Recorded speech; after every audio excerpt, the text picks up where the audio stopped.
पिता की निंदा नहीं की, क्योंकि वो पिता में भी भगवान को देख रहे हैं, कैसे निंदा करें।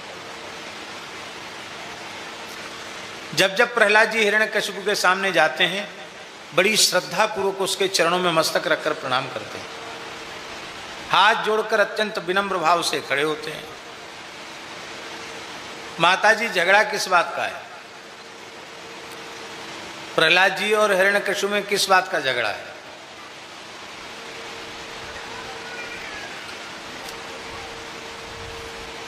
हिरण्यकशिपु कहता है, और किसी को परमात्मा मत मानो, मुझे ही जगदीश्वर जगन्नाथ परब्रह्म परमात्मा सर्वेश्वर के रूप में स्वीकार कर लो।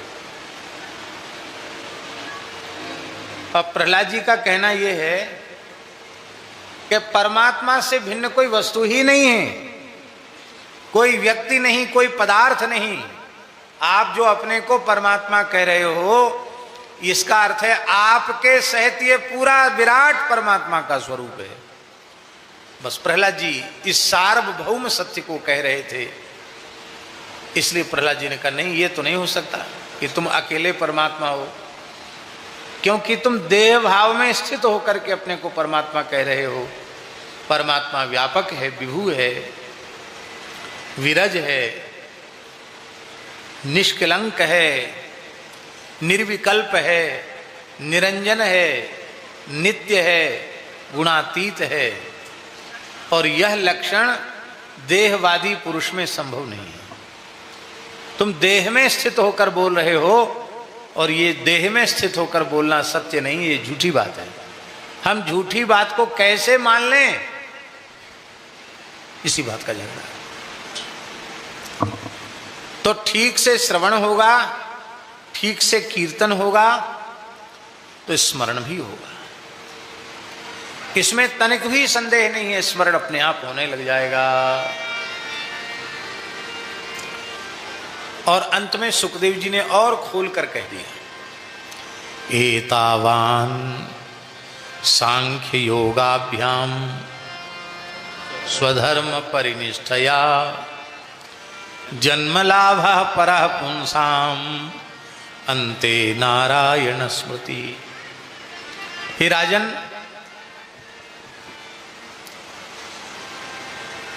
ज्ञान योग के मार्ग पर चलकर कोई साधक जाए, अथवा निष्काम कर्म योग के मार्ग पर चलकर कोई साधक जाए, अथवा भक्ति योग के पथ पर चलकर कोई साधक जाए, ज्ञान योगी, कर्म योगी, भक्ति योगी, इन सभी पुरुषों की साधना का अंतिम फल क्या है? बहुत ध्यान से सुने। इन समस्त साधकों की साधनाओं का अंतिम फल है अंते नारायण स्मृति, अंत में भगवान की याद आ जाए।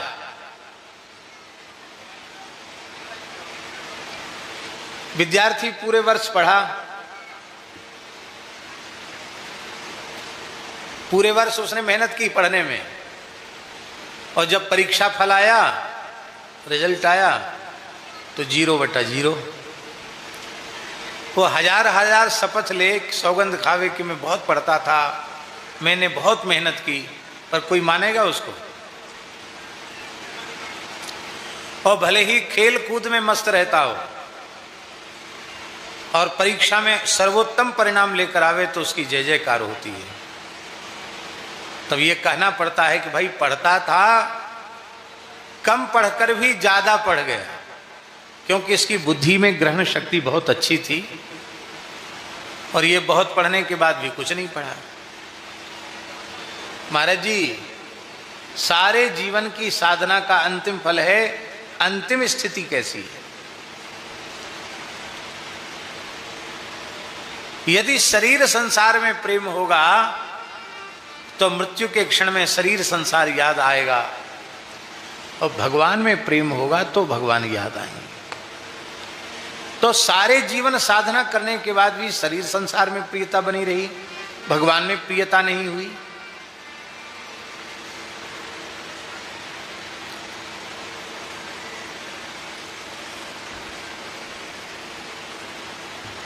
हमने 2 लोगों का प्रत्यक्ष देखा। एक अपने पूज्य सदगुरुदेव श्री भक्तमाली जी को देखा, जीवन की अंतिम श्वास तक भगवत स्मरण। बेहोशी में नहीं गए, मूर्छा में नहीं गए, अंतिम क्षण तक चेतना और अंतिम क्षण तक भगवत चरित्रों का श्रवण और भगवत स्मरण। जिसमें पूज्य महाराज जी ने महाप्रयाण किया, उस समय हम उनको कपिलोपाख्यान का पाठ सुना रहे थे, भागवत जी में से भगवान के स्वरूप का ध्यान सुना रहे थे। ध्याये चिरम भगवत चरणारविंदम। और महाराज जी एक एक श्लोक सुनते जा रहे थे और उनके नेत्रों से अश्रुधार, प्रेमाश्रुधार बह रही थे। ऐसे लगता था मानो मैं श्लोक गायन कर रहा हूं और भगवान उनके सामने प्रकट हो गए। जैसे ही स्वरूप दर्शन निरूपण पूर्ण हुआ, महाराज जी ने एक हाथ अपने दाहिने हाथ से हमारा दाहिना हाथ पकड़ रखा था ऐसे, और हम सुना रहे थे। और जैसे ही स्मरण पूर्ण हुआ, ज्येष्ठ शुक्ला पंचमी, श्रुति पंचमी, गुरु पुष्यामृत योग में ब्रह्म वेला में ठीक 4 बजे उन्होंने महाप्रयाण किया। आकाश में जेठ के महीना में कितनी गर्मी होती वृंदावन में, और महाराज जी के जाने का समय आया, मेघ छा गए और अत्यंत शीतल मंद सुगंधित हवा बहने लगी। ठीक 4 बजे महाप्रयाण किया, उसी समय बादलों की मधुर मधुर गर्जना हुई, बिजली चमकी, पूरे स्थान में बिजली का प्रकाश हुआ और बूंदा बांदी हो रही थी। उसी बीच में महाराज जी ने महाप्रयाण किया। जेठ के महीना में कितनी गर्मी होती है। पूरी अंतिम यात्रा में किए जाई छाया जलद, मेघों ने पूरी यात्रा पर छाया की, और जल समाधि होने के पश्चात आकाश फिर से साफ हुआ। ये देखा प्रत्यक्ष अंतिम श्वास तक भगवत स्मरण। और ऐसे ही पूज्या माता जी को देखा, अंतिम श्वास तक भगवत स्मरण। शरीर संसार में कहीं भी रंच मात्र वृत्ति नहीं रह गई।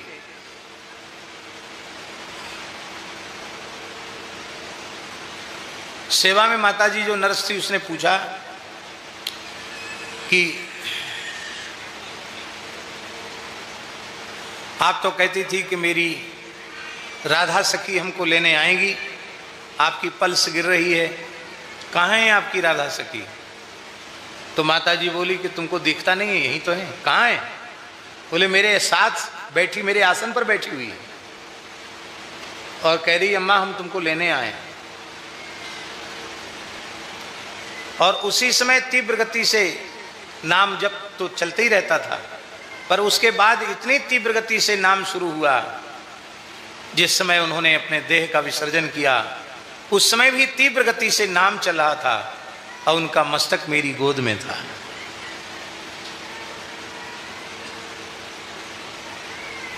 प्रत्यक्ष ये 2 लोगों का अपनी आंख से हमने देखा है। ऐसा ही होता।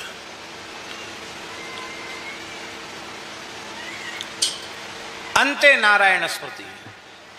इसलिए हर साधक को ऐसा साधन कर लेना चाहिए कि जब कभी भी मृत्यु आ जाए, हमें शरीर संसार की सुध न रहे, उस समय हमें केवल भगवान की याद आवे।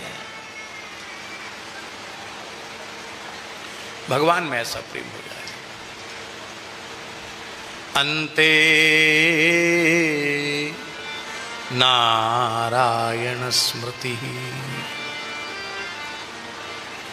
अब एक प्रश्न है, मान लो अंतिम क्षण में शरीर का कोई प्रारब्ध आ जाए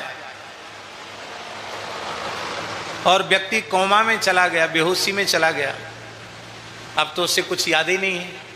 कई बार तो कोमा में कई कई दिनों तक लोग रह जाते हैं, इसके बाद शरीर पूरा होता है। और जीवन भर उसने भगवान का स्मरण किया, पर मृत्यु के क्षण में सन्निपात के कारण, बात पित्त कफ के जोर के कारण, अथवा किसी शारीरिक उपद्रव के कारण भगवान की विस्मृति हो गई, भगवान को नाम लेना भूल गया, तो क्या उसका जीवन भर का स्मरण व्यर्थ हो जाएगा?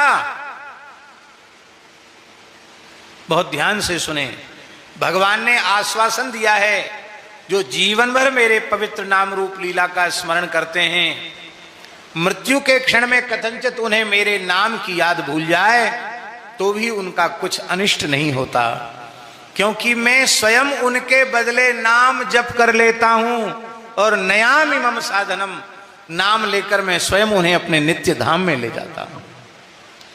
इसलिए भैया आज से, अभी से, इसी क्षण से निरंतर भगवान नाम लेने का व्रत ले लो।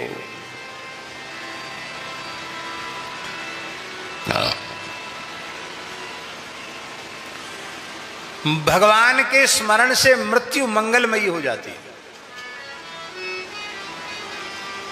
यद्यपि हमारी विद्यार्थी अवस्था थी, लेकिन भगवान ने हमको थोड़ी सी झलक दिखा दी मृत्यु की। परीक्षाएं चल रही थी संस्कृत की, और उसी दिन परीक्षा पूरी हुई और मथुरा से परीक्षा देके आए और अकस्मात हैजा हो गया। हैजा तो जानते हैं ना, हैजा, उल्टी दस्त शुरू हो गए।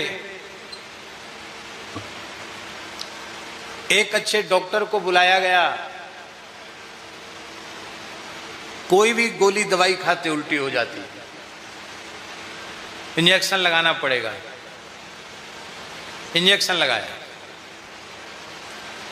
कई बार ऐसा होता है कि किसी को कोई दवा बहुत प्रतिकूल प्रभाव कर जाती है, वह इंजेक्शन उसने इतना विपरीत प्रभाव किया,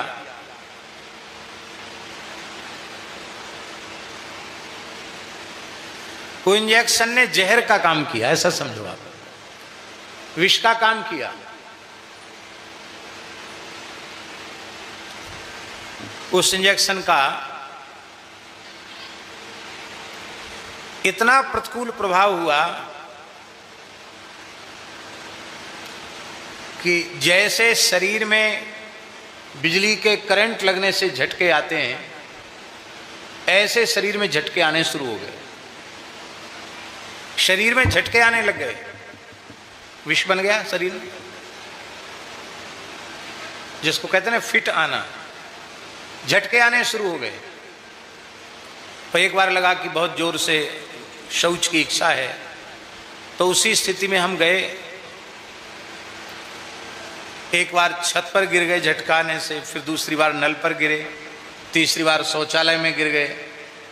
फिर भी थोड़े भीतर से कठोर हैं, तो गिरने के बाद भी किसी को पुकारा नहीं, शौच होके आए, नल के पास फिर गिर गए। फिर थोड़ा होश आया, फिर हाथ वाथ धोए, पैर धोए, मिट्टी लगाई, आधा स्नान किया। स्नान तो हमेशा पूरे ही करते हैं, लेकिन वो आधा ही कर पाए, फिर बेहोशी हो गई। अब इसके बाद हमारे मन में ये बात आई कि लगता है अब हमारी मृत्यु का समय बिल्कुल निकट है, क्योंकि बार बार आंखों के सामने अंधेरा छा जाना, भीतर से अनुभव हो गया कि मृत्यु है। तो माताजी एक बार तो मन में बड़ी घबराहट हुई, मरने के नाम से कौन नहीं घबराएगा। अवस्था ही क्या थी। यह बात सन 1990-91 की होगी।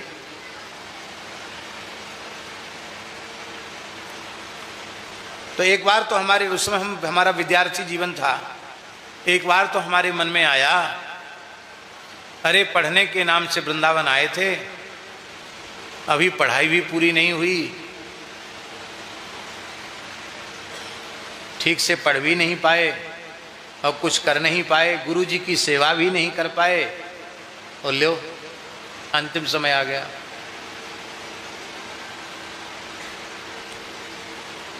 अब शरीर तो अब नहीं रहेगा और हमारी मृत्यु की सूचना हमारे घर भेजी जाएगी। मेरी माताजी बहुत दुखी होंगी। हो सकता महाराज जी को कुछ कुछ बोलने लग जाएं, उनको कौन समाधान देगा। ये सब बातें दिमाग में आने लगी, तो लगे हम मर जाएंगे। दूसरे ही क्षण ने बुद्धि ने सकारात्मक चिंतन किया। दूसरे क्षण महाराज जी बुद्धि में एक बात आई कि देखो भगवान की कितनी करुणा है। पवित्र विप्र कुल में जन्म लिया, श्रीधाम वृंदावन है, संतों का स्थान सुदामा कुटी है, और साक्षात सदगुरु भगवान की सन्निधि है। आज न कल हमेशा कोई 1000 वर्ष तो कोई जीने वाला है नहीं, मरना तो है ही है। तो हम कितने भाग्यशाली हैं कि सदगुरु भगवान की सन्निधि में हमें अपने प्राणों का विसर्जन करना होगा। उनकी दृष्टि पड़ेगी, उनका हाथ माथे पर पड़ेगा, हमको तो भगवत प्राप्ति हो ही जाएगी। अब संदेह नहीं है, हमारे कल्याण में संदेह नहीं है। अब हमें सावधान होकर भगवत स्मरण करना चाहिए।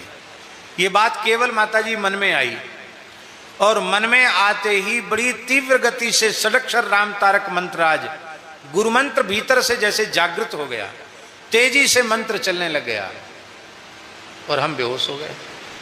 इसके बाद हमें पता नहीं, महाराज जी ही छत से गोद में उठाकर लाए, लोग इकट्ठे हो गए।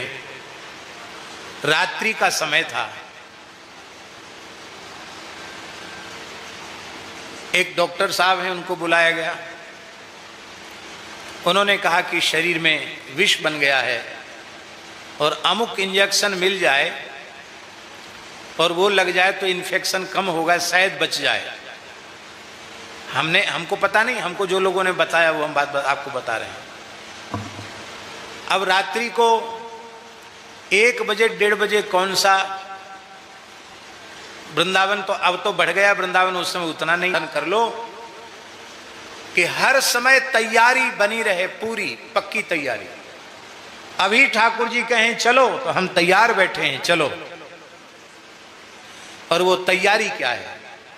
वो तैयारी इतनी ही है कि हमारी भगवान में इतनी प्रीति हो जाए कि हमें शरीर संसार में कहीं राग न रह जाए, किसी की याद ना आवे, न चेला की, न चेली की, न भाई की, न बहन की, न मैया की, न बाप की, न इष्ट की, न मित्र की, किसी की याद ना आवे। केवल एक ही बात याद आवे, हे रघुनंदन प्राण प्रीते, हा रघुनंदन प्राण प्रीते, तुम बिन जियत बहुत दिन बीते, हाँ तुम बिन जियत बहुत दिन बीते। ये अंतःकरण की स्थिति हमारी हो, नष्ट करने से बड़ा कोई पाप नहीं। अभी एक बात आई है तो लंदन की, कि वहाँ एक कानून पारित हो गया कि कोई व्यक्ति अपनी बीमारी से, परेशानी से ज़्यादा दुखी है तो डॉक्टर को कह के वो ऐसा इंजेक्शन ले सकता है कि वो स्वेच्छा मृत्यु वरण करे अपना। मैं इस जिंदगी से अच्छा मर जाना अच्छा है। बहुत ध्यान देकर के सुने जो हम कहना जा रहे हैं। इस प्रकार से स्वेच्छा पूर्वक भी शरीर को अधिक से अधिक कष्ट का अनुभव करने के बाद शरीर को नष्ट करना आत्महत्या है। और आत्महत्यारे की अंत्येष्टि का निषेध किया है हमारे धर्मशास्त्र ने। आत्महत्या पूर्वक मरा है उस व्यक्ति की अंत्येष्टि नहीं होनी चाहिए। क्या लिखा है बोलो? उसको लिखा है कि अंत्यज उसके पैर में रस्सी बांधकर गांव के बाहर फेंक आवे। चील कौआ कुत्ता गीध नोच के खा जाए। उसका न जलदान है न पिंडदान है, कुछ नहीं है उसका, कोई कर्मकांड उसका नहीं है। क्योंकि वो आत्महत्या करके मरा है, भयंकर नरकों में गया है, और नरक भोगने के बाद कम से कम 1000 वर्ष की भयंकर प्रेत योनि उसको प्राप्त होती है। तो कष्ट जो था आपको जीवित अवस्था में, उससे करोड़ों गुना कष्ट आपको नरक में भोगना पड़ा, फिर 1000 वर्ष की प्रेत योनि भोगनी पड़ी, और समस्या का समाधान तो हुआ नहीं, उल्टे और अधिक समस्या में पड़ गए। इसलिए चाहे जितना कष्ट हो, चाहे जितनी पीड़ा हो, कभी मरने की बात नहीं सोचना चाहिए, आत्महत्या की बात कभी नहीं सोचनी चाहिए।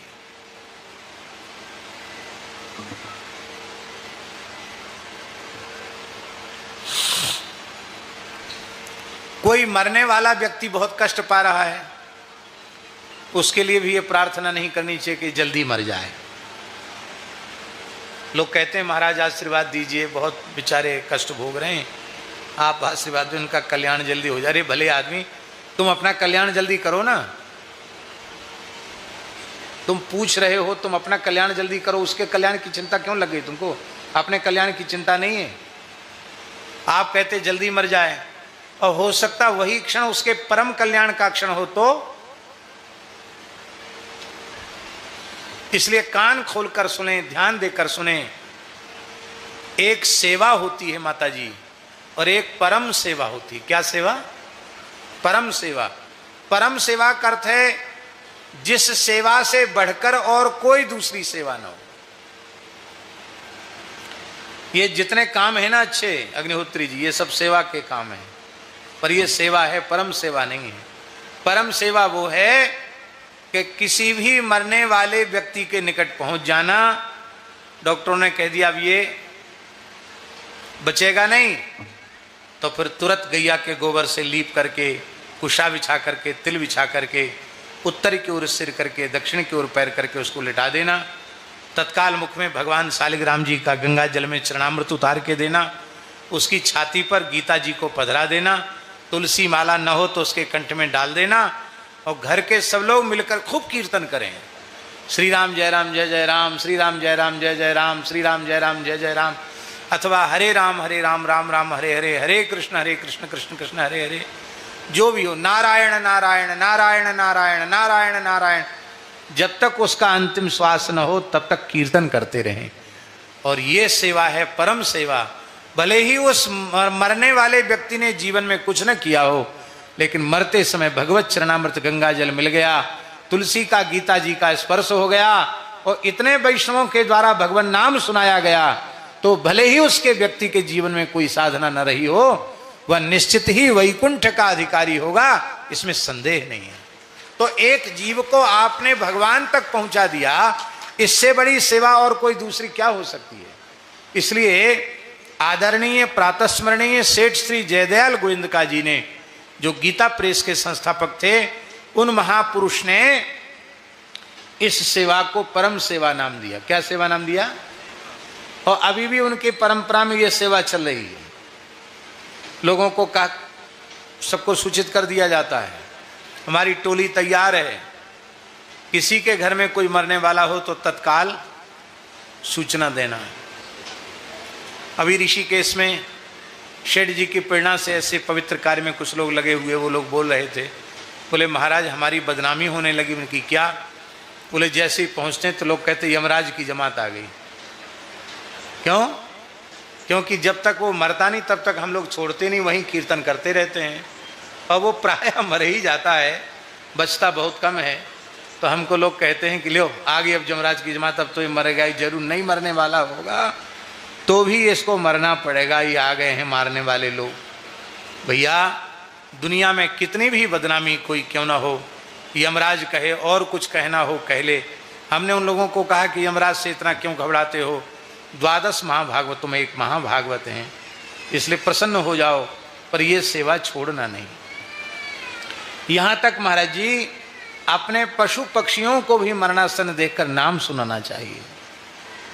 हमारे सूर्यश्याम गौशाला में कोई गोमाता प्राण त्यागने को होती तो पूज्य बाबा ठाकुरदास जी महाराज ब्रजवासियों के सहित देवेंद्र जी वगैरह सबके साथ बैठकर वहाँ कीर्तन करते थे, गिरिराज जी का चरणामृत गाय को देते, जब तक उसके प्राण नहीं निकल जाते तब तक लगातार कीर्तन करते। हमारे खाकचौक में पहाड़ी बाबा आश्रम में एक गाय थी, बहुत ही दिव्य गाय थी। हम समझते हैं कम से कम 22 बार ब्याई होगी वो। कितनी बार महाराज जी? जबकि इतनी लंबी ब्याती नहीं है गाय। 3 वर्ष में गर्भिणी के गर्भधारण के योग्य हो जाती है, 3 साढ़े 3 वर्ष में 20-22 बार ब्याई, और 3 टाइम दूध देती थी। बाद में थोड़ा थोड़ा दूध देती, लेकिन 3 टाइम दूध देती थी। दूध नहीं निकाला तो चारों थनों से दूध टपकने लग जाता था। शुद्ध वेद लक्षणा भारतीय गाय। वो बीमार हो गई, आयु पूरी थी। महाराज जी ने तत्काल हमें बुलाया, पहाड़ी बाबा महाराज ने बोले बुलाओ उनको। आ गए हम। बोले देखो, इसने ठाकुर जी की, संतों की बहुत सेवा की है, लंबे समय तक ठाकुर जी को, संतों को दूध पिलाया। अब इसका समय पूरा हो गया, तो भला अब इसको गीता विष्णु सहस्रनाम सुना दो। और महाराज जी उसके मस्तक के पास बैठे हैं, गुरुदेव पहाड़ी बाबा महाराज बीच बीच में मुंह खोल के उसको भगवान का चरणामृत दे रहे हैं, तुलसी दल दे रहे हैं, और हमसे बोले खूब तेज तेज से सुनाओ। संपूर्ण गीता हमने सुनाई, संपूर्ण विष्णु सहस्रनाम हमने सुनाया। जैसे ही अंतिम आया सर्व प्रहरणा युद्ध ओम नम इति, बस सर्व प्रहरणा युद्ध कहते ही, ओम नम इति कहते ही गाय ने अपने प्राणों का विसर्जन किया।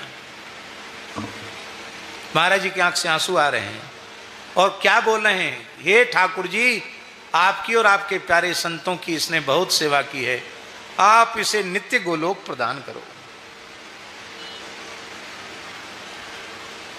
हमें पता नहीं था कि पधार गई। आगे फलश्रुति बोलने वाले थे, महाराज जी बोले बस हो गया काम, ये गई गोलोक। और हम लोग कीर्तन करते हुए उसको यमुना जी लेके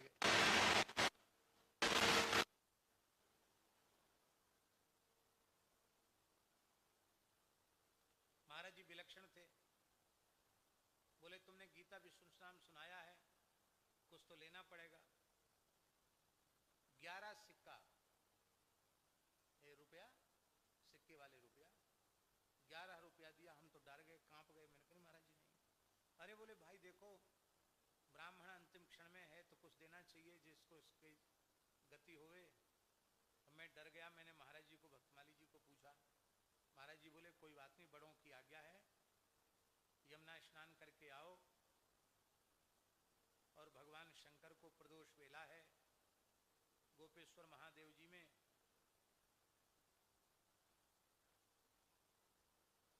11 रुपया दक्षिणा दी है ना, तो 5 रुपए का दूध दही पेड़ा ले लेना। उस समय तो आ जाता था, अब तो उतने का नहीं आएगा। और 5 मिनट 4 रुपए में, 5 रुपए में बिल्व पत्र फूलमाला वगैरह ले लेना। बचेगा 1 रुपया, वो दक्षिणा में भोले बाबा को दे देना।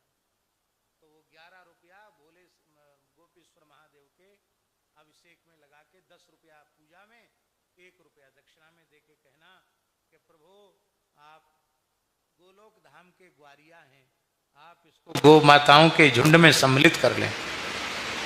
महाराज जी ने उपाय बताया, वैसा ही हमने किया।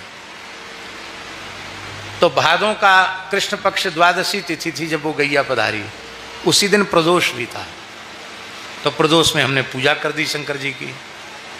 माता जी आज ये बात याद आती है कि जो संसारी लोग अपने मैया बाप की सारी संपत्ति के वारिस होते हैं, वे उसके कल्याण की ऐसी चिंता नहीं करते जैसे संत अपने स्थान में रहने वाले पशु पक्षियों के भी कल्याण की चिंता करते हैं।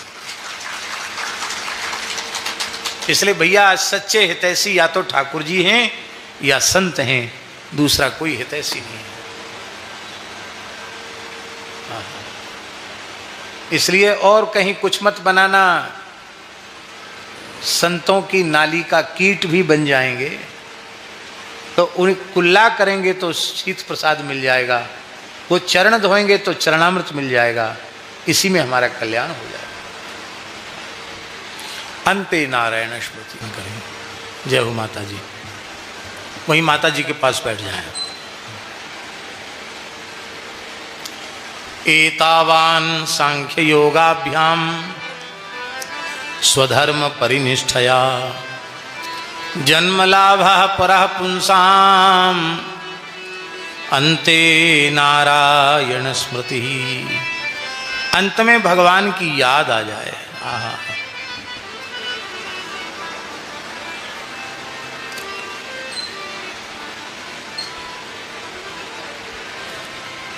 हे राजन,